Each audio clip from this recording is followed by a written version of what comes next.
Everyone, welcome to City Online Classes. This is Dr. Jeetu Singh. Today I will teach you Say's Law Market in Macroeconomics. Students, आज हम आपके साथ Say's Law Market discuss करेंगे. ये lecture for BA, BCom, LLB honours, MA, MCom के लिए useful है. Students, says law market की स्टडी करने से पहले मैं आप लोगों को बता दूं कि मैक्रो इकोनॉमिक्स की स्टडी हम क्यों करते हैं, मैक्रो इकोनॉमिक्स हमारे लिए किस तरह से इम्पॉर्टेंट है. अगर हम बात करें इकोनॉमी में मैक्रो इकोनॉमिक्स की, तो जब भी हम बात करते हैं मैक्रो इकोनॉमिक्स की तो हम माइक्रो इकोनॉमिक्स की भी स्टडी करते हैं.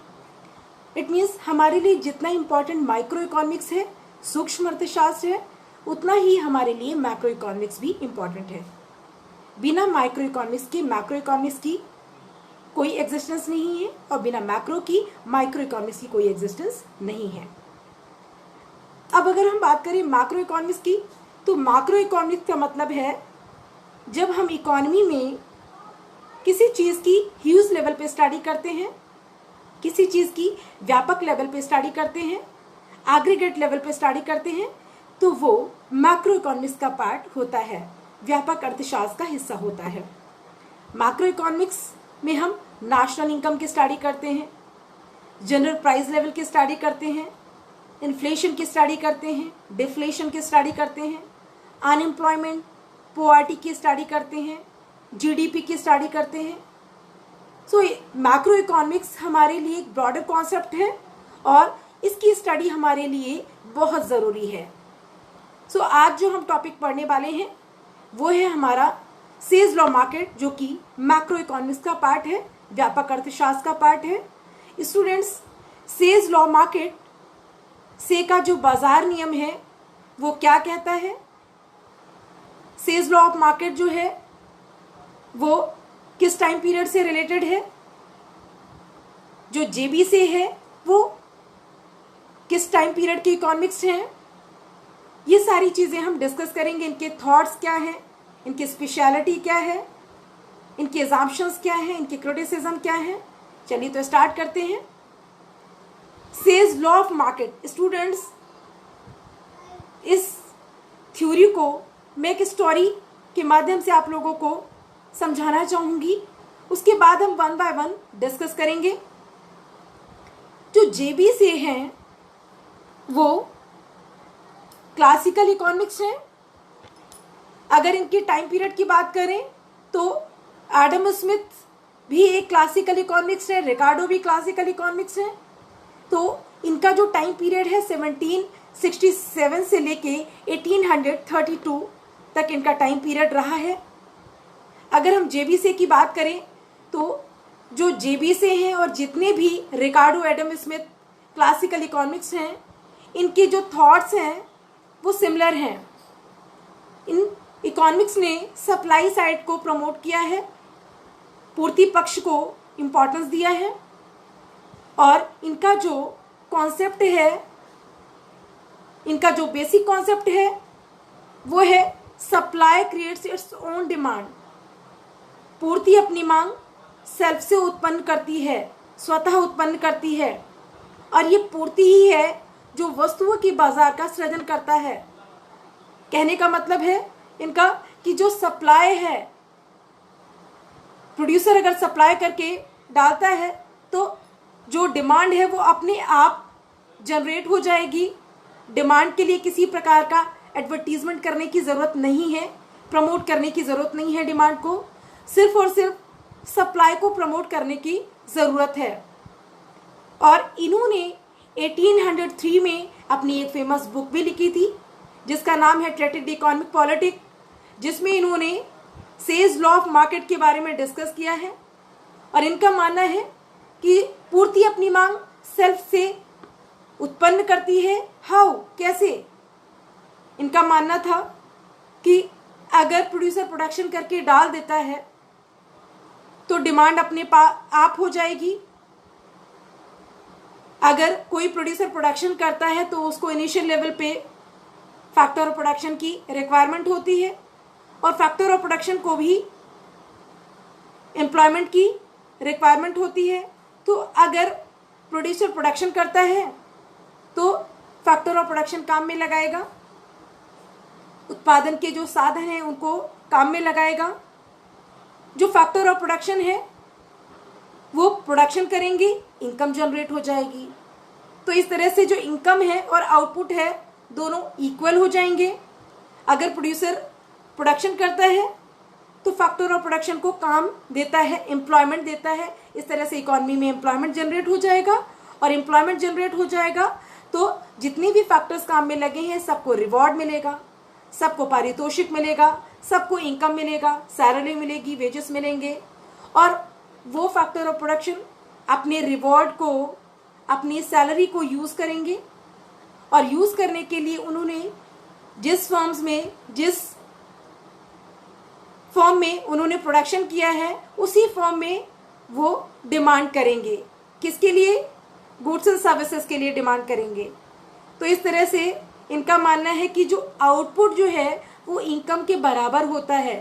अगर फैक्टर ऑफ प्रोडक्शन के पास इनकम आ जाएगी तो सारा का सारा आउटपुट जो है वो डिमांड कर लेंगे, कंजम्पशन कर लेंगे। और जब कंजम्पशन कर लेंगे तो सारा का सारा इकोनॉमी में जो प्रॉब्लम है अनएम्प्लॉयमेंट की वो सॉर्ट आउट हो जाएगी। इनका मानना है कि इकोनॉमी में ना तो ओवर प्रोडक्शन की प्रॉब्लम होती है और ना ही अनएम्प्लॉयमेंट की प्रॉब्लम होती है। इनका मानना है कि इकोनॉमी में अगर ओवर प्रोडक्शन की प्रॉब्लम होती भी है तो फॉर वेरी शॉर्ट पीरियड, बहुत थोड़े समय के लिए होती है, जिसे वेज कट के द्वारा सॉर्ट आउट किया जा सकता है। मजदूरी दरों में कटौती करके उसे सॉल्व किया जा सकता है। और इनका मानना है कि इकोनॉमी में फुल एम्प्लॉयमेंट की सिचुएशन और परफेक्ट कंपटीशन की सिचुएशन देखने को मिलती है। परफेक्ट कंपटीशन मीन्स जिस मार्केट में होमोजीनियस प्रोडक्ट हो, साधन बाजार और वस्तु बाजार दोनों क्या हो, दोनों एक जैसे हो। मीन्स जितने लेबर काम में लगाए जा रहे हैं सारे के सारे होमोजीनियस हों, एक क्वालिटी के हों, और जितने फैक्टर ऑफ प्रोडक्शन इकोनॉमी में यूज किए जा रहे हैं सारे के सारे रिसोर्सेज जो हैं उनका फुल यूटिलाइजेशन हो जाता है, ऑप्टिमम यूटिलाइजेशन हो जाता है। जो गुड्स हैं वो सारे के सारे होमोजीनियस होते हैं। होमोजीनियस का मतलब होता है क्वालिटी में एक जैसे, क्वांटिटी में एक जैसे, शेप एंड साइज में एक जैसे, कलर्स में एक जैसे, एंड टेस्ट में एक जैसे, इवन ब्रांड में भी एक जैसे। इस तरह के इन्होंने वस्तु बाजार के बारे में एक्सप्लेनेशन दिया है। और इनका मानना है कि जो साधन बाजार है, जो फैक्टर ऑफ प्रोडक्शन उत्पादन के साधन यूज किए जा रहे हैं, उनमें भी इक्वालिटी देखने को मिलती है, उनमें भी 1% का डिफरेंस देखने को नहीं मिलता है। और इस तरह से वस्तु बाजार और साधन बाजार दोनों में इक्वालिटी होने से जो मार्केट है वो बैलेंसिंग सिचुएशन में रहता है, इक्विलिब्रियम सिचुएशन में रहता है। चलिए देखते हैं इन्होंने क्या एक्सप्लेन किया है। क्वेश्चन है, what is says law market? से का बाजार नियम क्या है? से का बाजार नियम क्या कहता है? Say's law of market is central pillar of whole classical theory. जो से का बाजार नियम है वो एक पिलर का काम करती है। इन्होंने जो कॉन्सेप्ट दिया है कि supply creates its own demand, ये एक पिलर का काम करता है मार्केट में। JB Say in his 1803 book treated economic politics, professor JB Say ने अपनी famous book treated economic polity publish की, जिसमें इन्होंने supply creates its own demand के बारे में एक्सप्लेन किया। जेबी से एक फ्रेंच इकोनॉमिक्स हैं, इन्होंने फ्रेंच लैंग्वेज में अपनी बुक पब्लिश की है जिसका नाम है ट्रेटेड इकोनॉमिक पॉलिटिक्स, जिसको इन्होंने 1803 में पब्लिश किया है, और जिसमें इन्होंने बताया है कि supply creates its own demand, पूर्ति अपनी मांग स्वतः से उत्पन्न करती है। सो कैसे? JBC believed that every producer who bring goods to the market does so only to exchange them for other goods। इनका मानना है कि सप्लायर जो है सप्लाई करके मार्केट में ले जाता है, उसके बाद उसके प्रोडक्ट की जो डिमांड है प्रोड्यूसर के द्वारा सेल्फ से हो जाती है, क्योंकि जो प्रोड्यूसर है वो अपना जो भी प्रोडक्शन करता है तो वो फैक्टर ऑफ प्रोडक्शन को हायर करता है फॉर प्रोड्यूसिंग एनी प्रोडक्ट, और जब फैक्टर ऑफ प्रोडक्शन को काम में लगाता है तो उनको एम्प्लॉयमेंट मिलता है, साधनों के पास पैसा आता है, जितने फैक्टर ऑफ प्रोडक्शन है उनके पास इनकम जनरेट हो जाती है। तो जब उनके पास इनकम जनरेट हो जाएगी तो वो उस इनकम से उस आउटपुट की डिमांड करेंगे। इस तरह से इनका मानना है कि जो प्रोडक्शन है वो ऑटोमेटिकली कंज्यूम हो जाएगा, ना तो इकॉनमी में ओवर प्रोडक्शन की प्रॉब्लम होगी और ना ही इकॉनमी में अनएम्प्लॉयमेंट की प्रॉब्लम जनरेट होगी। उसके बाद says law provides a significant insight into the functioning of the free exchange economy. JBC का मानना है कि जो इकोनॉमी है उसमें गवर्नमेंट का किसी प्रकार का कोई इंटरवेंशन नहीं होता है। इसमें लेशर फेयर की जो पॉलिसी है क्लासिकल इकोनॉमिक्स ने उसको इन्होंने अपनाया है। लेशर फेयर मीन्स किसी भी गवर्नमेंट का कोई इंटरप्शन नहीं होगा, कोई इंटरवेंशन नहीं होगा, और जो इकोनॉमी है वो फ्रीली मूव करेगी, रन करेगी, और इस तरह से इकोनॉमी में जो साधन बाजार हैं और जो वस्तु बाजार हैं उनके बीच इक्वालिटी होगी, और जब उनके बीच इक्वालिटी होगी तो इकोनॉमी में बैलेंसिंग सिचुएशन जनरेट होगी। बैलेंसिंग सिचुएशन जनरेट होगी तो इकोनॉमी में किसी प्रकार की कोई प्रॉब्लम नहीं होगी। प्रॉब्लम का मतलब ना तो ओवर प्रोडक्शन की प्रॉब्लम होगी और ना ही अनएम्प्लॉयमेंट की प्रॉब्लम होगी। इनका मानना है कि जो सेविंग है इकोनॉमी में, जो सेविंग है वो इन्वेस्टमेंट के बराबर है। प्रोड्यूसर जो भी सेविंग करते हैं वो कैपिटल इन्वेस्टमेंट किया जाता है, और कैपिटल जब इन्वेस्टमेंट कर दिया जाता है तो इनकम जनरेट हो जाती है, और इनकम जनरेट होगी तो आउटपुट का कंजम्पशन हो जाएगा, और इस तरह से जो ये साइकिल है वो कंटिन्यू चलेगा। लेकिन उसके लिए हमें सिर्फ और सिर्फ अगर एफर्ट करने की ज़रूरत है तो सप्लाई साइड को प्रमोट करने की ज़रूरत है। ये मानना था क्लासिकल इकोनॉमिक्स का, JBC का। जो JBC है इनको रिकार्डो ने, एडम स्मिथ ने फेवर किया है। अगर हम बात करें इकोनॉमिक्स की स्टार्टिंग की तो 1776 में प्रोफेसर एडम स्मिथ ने an inquiry into the nature causes of wealth of nation book publish की थी, जिसमें इन्होंने सेम थॉट्स अपने एक्सप्लेन किए थे।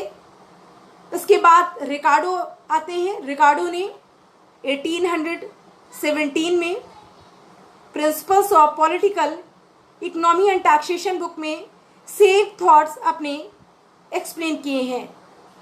इन सभी का मानना था कि जो सप्लाई है उसको प्रमोट करने की ज़रूरत है, ना कि डिमांड को। जितने भी क्लासिकल इकोनॉमिक्स हैं उन्होंने डिमांड को बिल्कुल प्रेफरेंस नहीं दिया है। सो देखते हैं इस शेड्यूल के हेल्प से। इनका मानना है कि जो हाउस होल्ड सेक्टर है इकोनॉमी में दो सेक्टर हैं, एक हाउस होल्ड सेक्टर, दूसरा फर्म्स जिसको प्रोडक्शन, जिसे हम प्रोड्यूसर सेक्टर के नाम से जानते हैं। जो हाउस होल्ड है उसे कंज्यूमर सेक्टर के नाम से जानते हैं। जब कोई भी प्रोड्यूसर प्रोडक्शन करता है, कोई भी बिजनेसमैन, कोई भी फर्म्स प्रोडक्शन करती है तो वो फैक्टर ऑफ प्रोडक्शन को हायर करेगी, उत्पादन के साधनों को कम पर लगाएगी। जब फैक्टर ऑफ प्रोडक्शन हायर करेगी तो जितने भी फैक्टर ऑफ प्रोडक्शन है उनसे काम करने के एवरेज में उनको रिवॉर्ड प्रोवाइड होगा, उनको पारितोषिक दिया जाएगा, उनको सैलरी प्रोवाइड की जाएगी। अब जब उनको रिवॉर्ड प्रोवाइड कर दिया जाएगा तो वो उस रिवॉर्ड का, उस इनकम का यूज करेंगे। अब वो अगर उस इनकम का यूज करेंगे किस लिए? For consumption purpose. सो जितना भी फर्म ने फैक्टर ऑफ प्रोडक्शन की हेल्प से प्रोडक्शन किया है उसका डिमांड किया जाएगा साधनों के द्वारा। अब जब साधन डिमांड करेंगे आउटपुट की तो जितना भी आउटपुट है वो कंज्यूम हो जाएगा, और कंज्यूम हो जाएगा तो जो इनकम है फिर से बिजनेस सेक्टर के पास, फर्म के पास वापस आ जाएगी, और ये जो साइकिल है वो चलता रहेगा। इनका मानना है कि जो आउटपुट है is equal to income, saving is equal to investment. Economy में जरा सा भी जो फैक्टर ऑफ प्रोडक्शन है, उत्पादन के जो साधन है वो सेविंग नहीं करेंगे एक्स्ट्रा, बल्कि सारा का सारा इनकम कंज्यूम कर देंगे। ये जेबीसी का मानना है, इसका क्लासिकल इकोनॉमिक्स का मानना है। अब हम देखते हैं इनके एजम्पशंस क्या कहते हैं। पहला एजम्पशन कहता है there is free economy where perfect competition prevails both in the commodity market and in the factor market.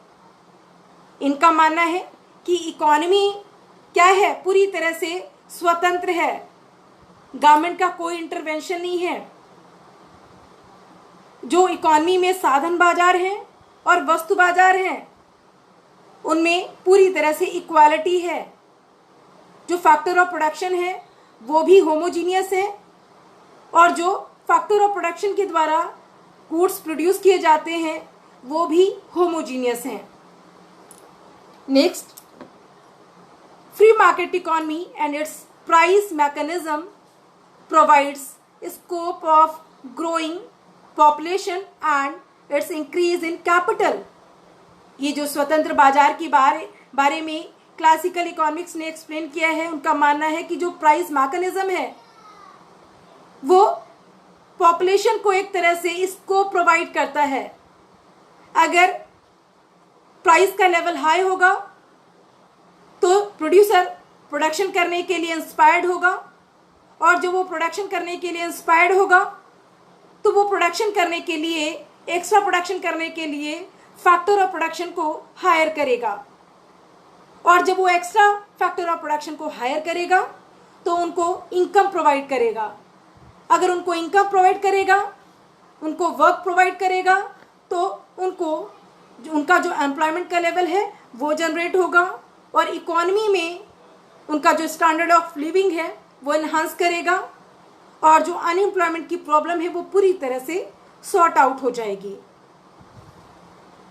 Next, there is optimum allocation of resources. J B Say का मानना है कि इकोनॉमी में जितने भी रिसोर्सेज हैं उनका ऑप्टिमम यूटिलाइजेशन पॉसिबल है। मीन्स कोई भी ऐसा रिसोर्स रिमेन नहीं होगा जो अनएम्प्लॉयड हो, बेरोजगार हो, जिसको काम नहीं मिला है। मीन्स सारे के सारे इकोनॉमी में जो रिसोर्सेज हैं वो फुल एम्प्लॉयड होंगे, पूर्णतः वो क्या होंगे, उनको रोजगार मिला होगा, कोई खाली नहीं होगा। सो इस इकोनॉमी के बारे में इन्होंने डिस्कस किया है जहां पे perfect competition and full employment की सिचुएशन देखने को मिलती है। नेक्स्ट,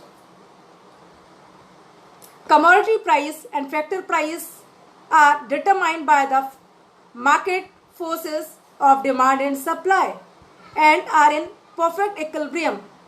इनका मानना है कि जो कमोडिटी के प्राइस है, जो वस्तुओं की कीमतें हैं, और जो फैक्टर के प्राइस हैं वो कोई बिजनेसमैन डिसाइड नहीं करता है, बल्कि मार्केट फोर्स, मार्केट की डिमांड और सप्लाई के बेसिस पे डिटरमाइंड होते हैं।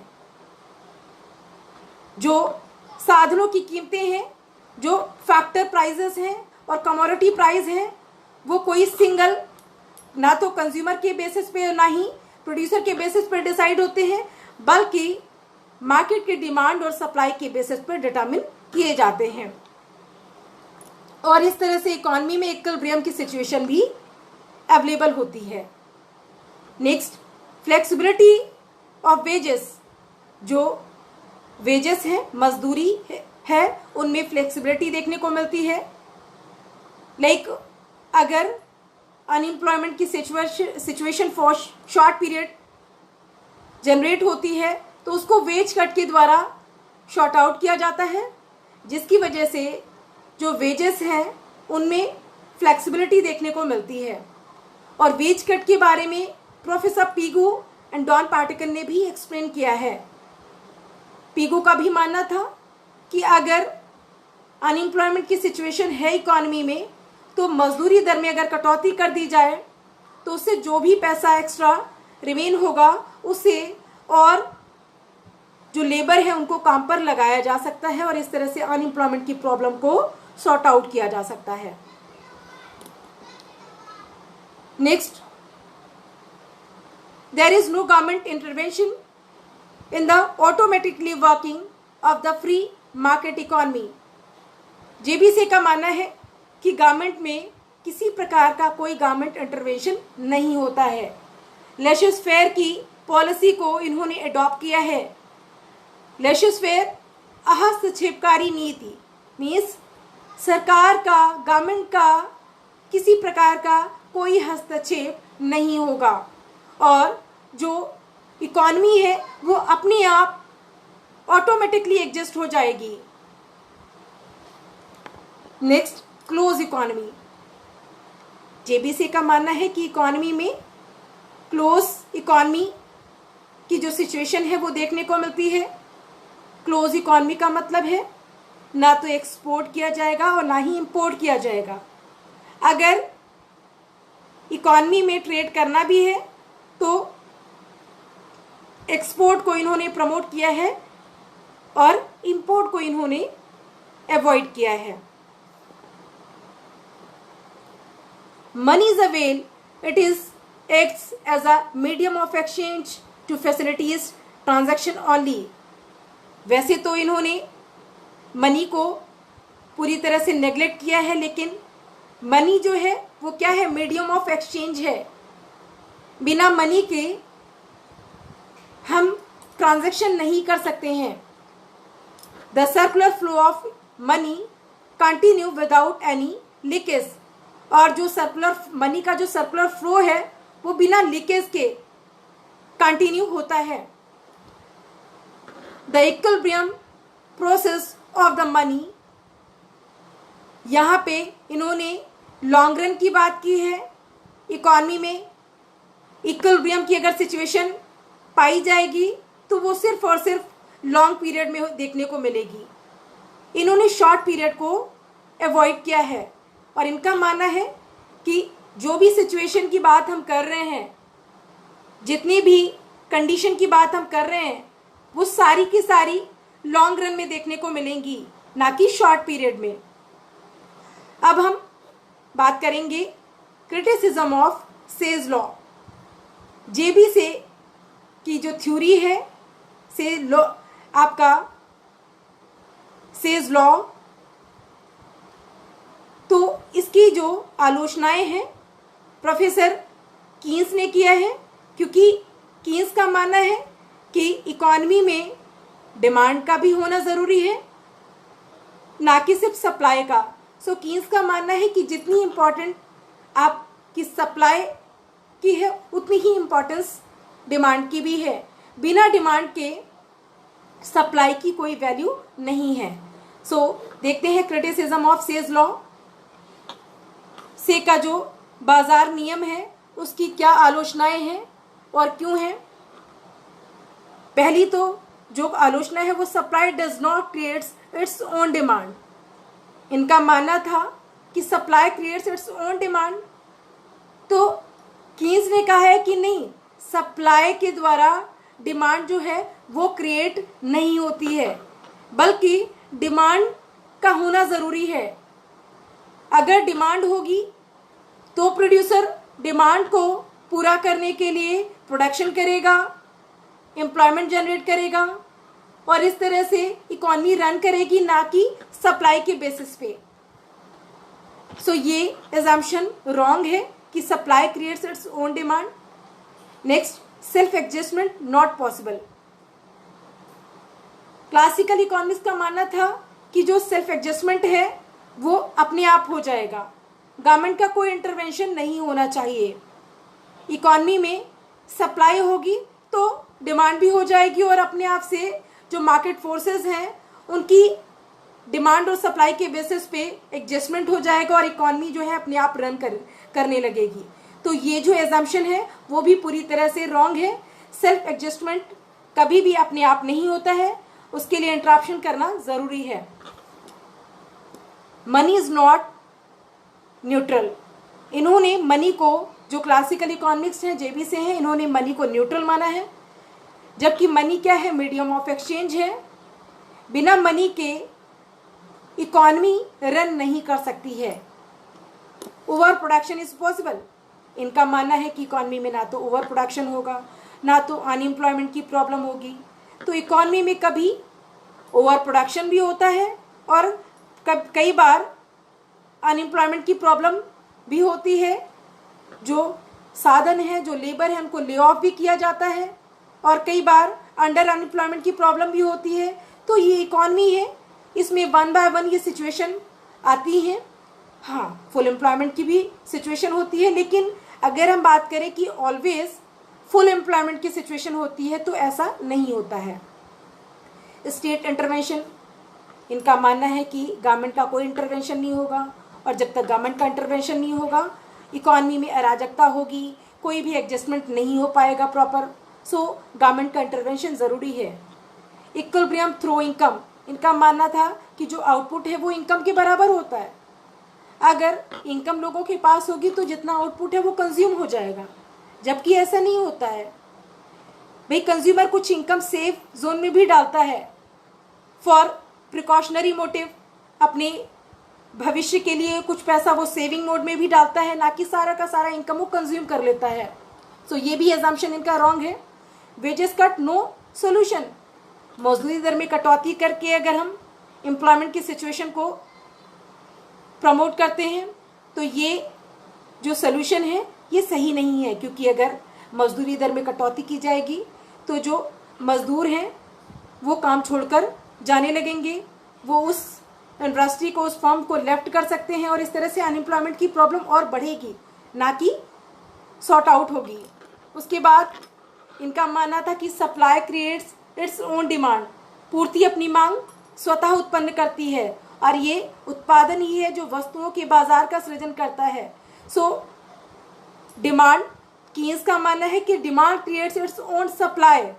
अगर इकॉनमी में डिमांड की जाएगी तो जो सप्लाई है उसको अपने आप से, जो सप्लाई साइड है वो अपने आप से प्रमोट हो जाएगा और डिमांड को फुलफिल करने के लिए और ज़्यादा प्रोडक्शन किया जाएगा और इस तरह से इकॉनमी डिमांड के बेसिस पे रन करेगी।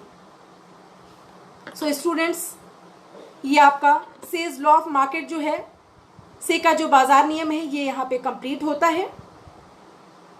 स्टूडेंट्स, आई होप ये लेक्चर आप लोगों को समझ आया होगा। Thank you.